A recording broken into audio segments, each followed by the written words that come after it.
সালামু আলাইকুম সুপ্রিয় দর্শক। ৮ ডিম দিয়ে ৪ pound chocolate sponge cake base চুলায় তৈরি। আর সেই কেক ডেকোরেশনের জন্য চকলেট গানাশ তৈরি, সাথে ক্রিম তৈরি। সবশেষে রয়েছে সেই কেকটা ডেকোরেশনের A to Z টিউটোরিয়াল। আশা করি যারা এই সেক্টরে নতুন তাদের কিছুটা হলেও চুলায় বানানো এই ৪ পাউন্ড স্পঞ্জ কেকের A to Z টিউটোরিয়াল কিছুটা হলেও কাজে আসবে। চলুন তাহলে দেখে নেওয়া যাক। শুরুতে আমরা একটি মিক্সিং বোল আর ছাঁকনা, এর মধ্যে মোটামুটি আলতোভাবে কিছুটা চেপে নিয়েছি ২ কাপ পরিমাণ ময়দা, ২ টেবিল চামচ পরিমাণ মালয়েশিয়ান কোকো পাউডার দিয়ে দিচ্ছি। অনেকে আমার কোকো পাউডারটার ব্র্যান্ড জানতে চেয়েছেন, তার জন্য মূলত বলা। ১ টেবিল চামচ পরিমাণ দিয়ে দিলাম বেকিং পাউডার, যেখানে ১০ গ্রাম রয়েছে আর কোকো পাউডার রয়েছে মূলত ২০ গ্রাম। সাথে ময়দা রয়েছে প্রায় ২৪৫ থেকে ৫০ গ্রাম দিয়ে শুকনো উপকরণ চেলে এবার ভালোভাবে মিশিয়ে নিচ্ছি। যেহেতু চকলেট স্পঞ্জ কেক তৈরি করব, এর মধ্যে কোকো পাউডারটা অ্যাড করেছি। কোকো পাউডার কিন্তু তুলনামূলকভাবে ময়দার থেকে বেশি শুষ্ক, তার জন্য ভালোভাবে মিশিয়ে নিতে হবে। মিশিয়ে একটা সাইডে রেখে দিয়ে এইবার রুম টেম্পারেচারে থাকা ৮টি ডিম নিয়েছি। আমার এই ৮টি ডিমের ওজন ছিল খোসাসহ ৪৬৮ গ্রাম। তো এইবার আমি কোনো প্রকার চিনি না দিয়ে শুধুমাত্র ইলেকট্রিক বিটার দিয়ে, যেহেতু আমরা বড় সাইজের ৮ ডিম দিয়ে ৪ পাউন্ড কেক তৈরি করব, তার জন্য ১ থেকে ২ মিনিট পর্যন্ত চিনি ছাড়া বিট করেছি। এরপরে শুরুতে ১ কাপ চিনি দিয়েছি। ১ কাপ চিনি দিয়ে তারপর আবারও বিট করা শুরু করছি। এরপরে দিয়ে দিলাম আবারও হাফ কাপ পরিমাণ চিনি। আমরা জানি সচরাচর একটা ডিমের সাথে 1/4 কাপ পরিমাণ চিনির প্রয়োজন হয়। সে অনুযায়ী ৮ ডিমের জন্য আমাদের ২ কাপ চিনির প্রয়োজন হবে। কিন্তু সেক্ষেত্রে চিনির বা মিষ্টির কোয়ান্টিটিটা অনেক বেশি হয়ে যাবে, কারণ পরবর্তী সময়ে আমরা যখন কেক ডেকোরেশন করব তখন সুগার সিরাপটা অ্যাড করব। সেক্ষেত্রে আমি চিনির পরিমাণটা একটু কমিয়ে রেখেছি, যেখানে গ্রামের মাপে ৩১০ থেকে ২০ গ্রাম রয়েছে। এইবার আবারও বিট করে নিলাম। মোটামুটি কিছুটা বিট বা 50-50 ফোম হয়ে আসলে ঠিক তখনই বিটারটা বন্ধ করতে হবে। আর এই কাজটা আমাদের মাঝে মাঝে করতে হবে। মিক্সিং বাটির চারপাশে ছড়িয়ে ছিটিয়ে থাকা চিনি বা মিক্সিং বোলের নিচে জমে থাকা চিনিগুলি আমাদের মাঝে মাঝে স্প্যাচুলার সাহায্যে এইভাবে করে দিতে হবে। তা না হলে হবে কি, চিনিটা আস্ত থেকে যাবে, চিনিটা গলবে না। আর আমাদের স্পঞ্জ কেকের মূল বৈশিষ্ট্যই হচ্ছে, স্পঞ্জ কেকের স্পঞ্জিটা পারফেক্ট আর ফ্লাফি করতে হলে ডিমের ফোম বা ম্যারাংটা অবশ্যই পারফেক্টভাবে তৈরি করতে হবে। আর এইবার ডিমের ফোমটা মোটামুটি 98% পর্যন্ত হওয়ার পরে আনুমানিক ১ টেবিল চামচ পরিমাণ, মানে 10 ml পর্যন্ত দিয়ে দিলাম চকলেট ইমালশন। এইবার শুধুমাত্র মিনিট ১.৫ মতো বিট করব। যদি আমাদের কেকটা ২ ডিম অথবা ১ ডিমের হতো তাহলে সেক্ষেত্রে ১০ থেকে ১৫ সেকেন্ড পর্যন্ত বিট করলে এনাফ। যখন আমাদের ডিমের ফোমটা পারফেক্টভাবে হয়ে গিয়েছে, আগে থেকে চেলে রাখা সেই শুকনো উপকরণটা ৩ ধাপে দিয়ে আমরা মিশিয়ে নিব। খুব বেশি জোরেও না, খুব বেশি আস্তেও না। খুব জোরে জোরে যদি আমরা শুকনো উপকরণ মেশাতে যাই, ডিমের ফোমটা ডেবে যাবে। ফলে কেকটা পরবর্তী সময়ে ফুলে চুপসে শক্ত হয়ে যাবে। আবার খুব বেশি সময় নিয়ে শুকনো উপকরণ মেশাতে গেলে এতে করে হবে কি, আমাদের শুকনো উপকরণ মিশবে ঠিকই, পরবর্তী সময়ে কেকটা যখন বেক হবে তখন রাবারি টাইপের হয়ে যাবে। তাই আমাদের খুব বেশি সময় নিয়েও না, আবার খুব বেশি জোরেও না, যেভাবে ডিসপ্লেতে দেখতে পাচ্ছেন ঠিক সেইভাবে আমাদের মিশিয়ে নিতে হবে। তার মধ্যেও কিছু টিপস রয়েছে। যেমন ধরুন, আপনাদের ডিম যদি ২টা-৩টা হতো সেক্ষেত্রে খুব জোরে জোরে বা ডিসপ্লেতে আমি যেভাবে শেয়ার করছি সেভাবে করানো যাবে না। মানে মিক্স করা যাবে না শুকনো উপকরণ, তার থেকে একটু কম, মানে স্লো করে তারপর আমাদের মেশাতে হবে। এবার স্মুথ একটা আমাদের কেক বেটার তৈরি হয়ে গেল। তার জন্য আমি আগে থেকে রেডি করে নিয়েছি ১২ ইঞ্চ একটা কেক টিন। তার মধ্যে চারপাশে এভাবে আমি যেভাবে ডিসপ্লেতে দেখতে পাচ্ছেন সেইভাবে দিয়ে দিলাম কিছুটা বেকিং পেপার, যাতে করে কেকটা উপচে পড়ে না যায়।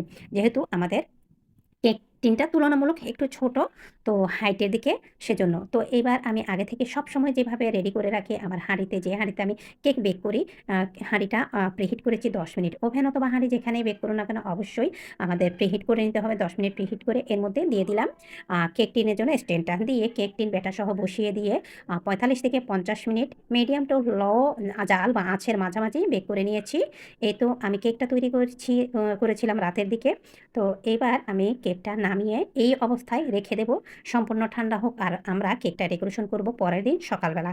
তো এইবার আমরা পরের দিন সকালবেলা ভোরে ভোরে উঠে আমি সকালে নাস্তা পানি তৈরি করে আমার হাজব্যান্ড ছেলেরা ঘুম থাকা অবস্থায়, আমি যেহেতু ওয়েদার প্রচণ্ড গরম, ক্রিমের কাজটা সেরে নিচ্ছি। তার জন্য আমি একটা প্লাস্টিকের কাপ নিয়েছি বড় সাইজের, বেকিংয়ের জন্য যেটা প্রয়োজন হয়। সেখানে ১২০ গ্রাম নিয়েছি চকলেট, মানে গ্রেট করা চকলেট। তার মধ্যে আমি ৪৫ থেকে ৫০ গ্রাম দিয়েছি ঘন তরল দুধ, ঠান্ডা অবস্থায় ১ টেবিল চামচ পরিমাণ দিয়েছি রান্নার সয়াবিন তেল। আপনারা চাইলে বাটারও দিতে পারেন। সেক্ষেত্রে আপনাদের এই চকলেট গানাশটা এই রেশিওতে যদি তৈরি করেন তাহলে একদম গ্লসি শাইনি হবে। আর ফুটন্ত গরম পানির মধ্যে দিয়ে দিলাম সেই মিল্ক সহ চকলেটের পাত্রটা, দিয়ে যখন চকলেটের মধ্যে বা দুধ সব কিছু মোটামুটি কিছুটা তাপ পাবে, তখন ফুটন্ত গরম পানির পাত্রটা সরিয়ে নিলাম, সরিয়ে মিশিয়ে নিলাম। মিশিয়ে যখন দেখলাম যে চকলেট থেকে কিছুটা তাপমাত্রা কমে গিয়েছে, আবারও ফুটন্ত গরম পানির পাত্রের মধ্যে বসিয়ে আবারও সরিয়ে নিলাম। অনবরত কিন্তু ফুটন্ত গরম পানির মধ্যে বসিয়ে চকলেট গানাশ গানাশ তৈরি করা যাবে না। এতে করে চকলেটটা শক্ত হয়ে যাবে বা দলা পেকে যাবে।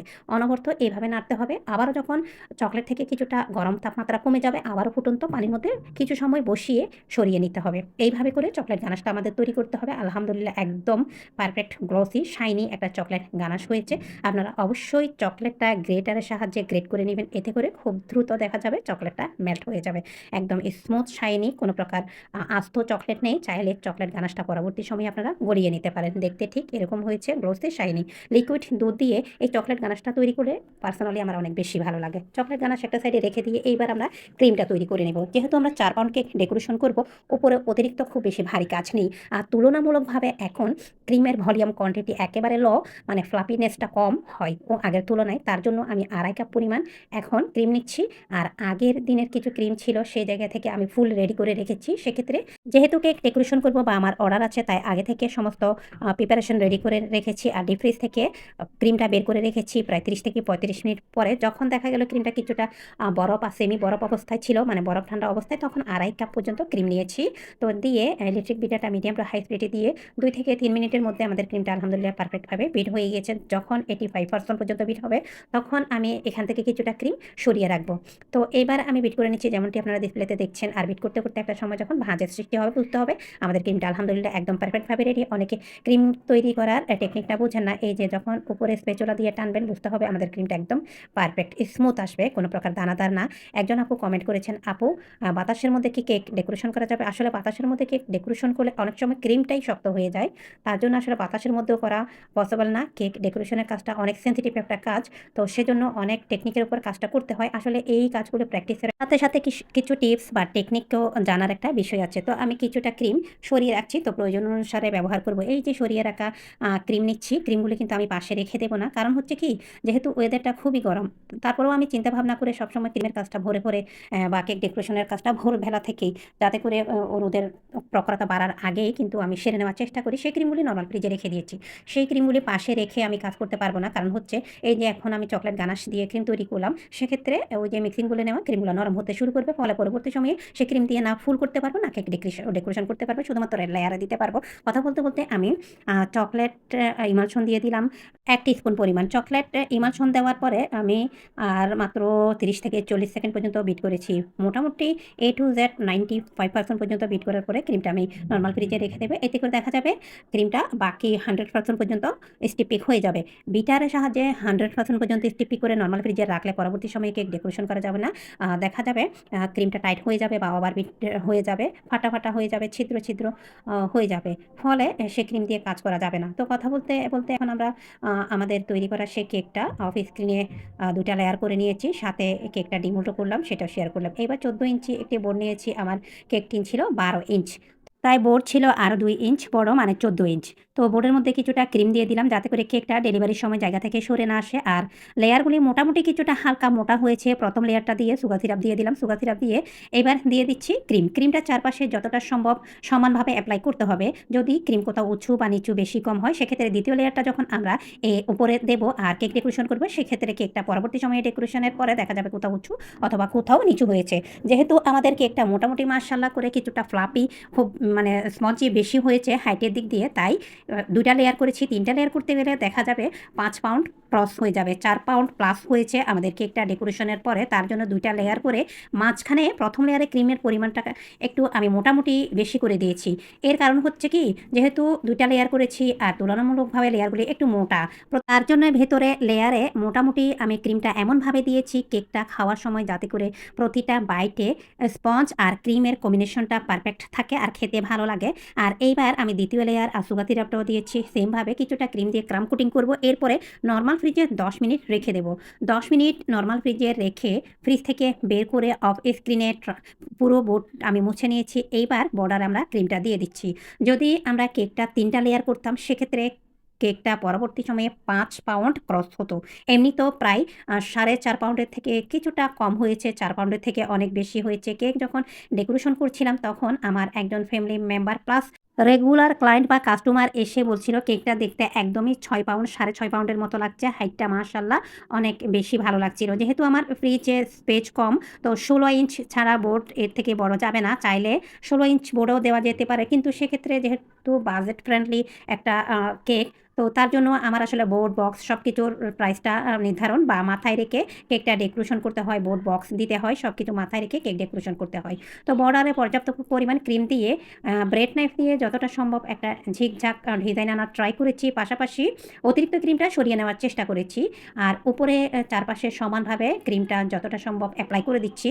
সবসময় ক্রিমটা সমানভাবে দেওয়ার চেষ্টা করবেন। আর কেক যখন স্লাইস করবেন, কেকটা যেন অবশ্যই স্লাইসগুলি স্মুথ হয়, উঁচু-নিচু বাঁকা যেন না হয়। যদি উঁচু-নিচু বাঁকা হয় তাহলে কেক ডেকোরেশনের ক্ষেত্রেও কিন্তু দেখা যাবে অতিরিক্ত পরিমাণ ক্রিম লাগবে। ফলে কেকটা পরবর্তী সময়ে খেতে বাজে লাগবে। কোনো কিছু কিন্তু অতিরিক্ত খেতে ভালো লাগে না। তো এবার আমি উপরে স্মুথ ফিনিশিংটা এনে দেওয়ার চেষ্টা করছি। আর উপরে যখন স্মুথ ফিনিশিং আনি তখন আমি যতবার একবার করে টান দেই, ততবার প্যালেট নাইফটা আমি মুছে ফেলি। আর হাতে ক্রিমটা মুছে ফেলেছি দেখেছেন। অন্যথায় পাশে আমি ভেজা কাপড় রাখার চেষ্টা করি। তো তা না হলে প্যালেট নাইফে যে ক্রিমটা থাকে সেটা কিন্তু স্মুথ ফিনিশিং আনতে বাধা প্রদান করবে। এবার আমি অফ স্ক্রিনে আবারও ১০ মিনিটের জন্য ক্রিম মানে কেকটা সেট হতে রেখেছিলাম। তারপর হালকা কুসুম গরম ছিল চকলেট গানাশটা, আর কেকটা ছিল হালকা ঠান্ডা। এই অবস্থায় আমি সমস্ত চকলেট গানাশ স্প্যাচুলার উপরে দিয়ে তারপর চারপাশে কেকটা যতটা সম্ভব কভার করে নিয়েছি। মোটামুটি আমাদের আরও ৫০ থেকে ৬০ এমএল মতো চকলেট গানাশ বেঁচে গিয়েছিল। তো এবার আগের দিন করে রাখা সেই গোলাপ ফুলগুলি আমি এভাবে বসিয়ে দিচ্ছি। ফুলগুলি আগের দিন করে আমি নরমাল ফ্রিজে রেখেছি। শুধুমাত্র কেকে সেট করার আগে ১০ থেকে ২০ মিনিট পর্যন্ত ডিপ ফ্রিজে রেখেছি। এতে করে ফুলগুলি মোটামুটি কিছুটা শক্ত থাকে। যেহেতু ওয়েদারটা খুবই গরম আর কেকও বসাতে অনেক সুবিধা হয়। তো পাইপিং ব্যাগের মধ্যে আমি লিফ নজেল নিয়েছি, সাথে শ্যাওলা এই ক্রিম কালারের ক্রিমটা দিয়ে পাতাটা করে দিচ্ছি। অনেকে এই কালারটা কীভাবে আনবেন জিজ্ঞাসা করেন। তো তাদের উদ্দেশ্যে ক্রিমের মধ্যে কিছুটা ইয়েলো কালার দিয়ে পাশাপাশি ব্ল্যাক ফুড কালার দিবেন। অবশ্যই ইয়েলো ফুড কালারের পরিমাণটা বেশি আর ব্ল্যাক ফুড কালার পরিমাণটা থাকবে কম। তারপর মিশিয়ে নিবেন ভালোভাবে, তারপর এই কালারটা পাবেন। তো কিছু চেরি তৈরি করেছিলাম ১০৪ নাম্বার নজেল দিয়ে, সেগুলি ওইভাবে বসিয়ে দিচ্ছি। আলহামদুলিল্লাহ কেকটা দেখতে কিন্তু অসম্ভব সুন্দর ছিল। এত সুন্দর করে কেকটা তৈরি করার বা টিউটোরিয়ালগুলি একমাত্র আপলোড বা শেয়ার করার মূল কারণ হচ্ছে যারা এই সকল বা এই সেক্টরে নতুন কাজ শিখতে চান তাদের উদ্দেশ্যে মূলত এইভাবে ডিটেলসলি কষ্ট করে এই সকল ভিডিও আসলে আপলোড করা। তো আমি একটা স্টিকার বসিয়ে দিলাম, বসিয়ে নাইফ দিয়ে তারপর একটা দাগ কেটে এবার ফ্রকটা করে নিচ্ছি। তো ফ্রকের জন্য আমি মেবি ২২৪ নাম্বার বা ২৫ নাম্বার আমার মনে নেই, আমি নজেলটা ব্যবহার করেছিলাম। তারপর ফ্রকটা এভাবে করে দিচ্ছি। তো যারা নতুন এই সেক্টরে আছেন, চুলায় কীভাবে ওভেন ছাড়া কেক তৈরি করবেন, কীভাবে সহজভাবে ইলেকট্রিক বিটার ছাড়া স্প্যাচুলা দিয়ে ক্রিম তৈরি করবেন, এ টু জেড সবকিছু আমার চ্যানেল আর পেজে আপলোড করা আছে। আপনারা চাইলে দেখে নিতে পারেন। প্রতিনিয়ত আসলে চেষ্টা করি আপনাদের প্রত্যেকটা কমেন্টের আনসার করতে। পাশাপাশি চেষ্টা করি সহজভাবে প্রত্যেকটা টিউটোরিয়াল আপনাদের সাথে শেয়ার করতে। তো আমার একটা ভুল হয় সবসময়, কেক ডেকোরেশনের পরে আমি লাস্ট মোমেন্টে এসে সুন্দর একটা পিক নিতেই ভুলে যাই। তো কিছুটা সুগার বল দিয়ে তারপর আমি কেক ডেকোরেশনটা এখান থেকেই শেষ করছি। নেক্সট কোনো ভিডিও বা রেসিপিতে অবশ্যই আপনাদের সাথে দেখা হবে। আর ভুলভ্রান্তি হলে ক্ষমা সুন্দর দৃষ্টিতে দেখবেন। আজকের ভিডিও বা রেসিপি এই পর্যন্ত। আল্লাহ হাফেজ।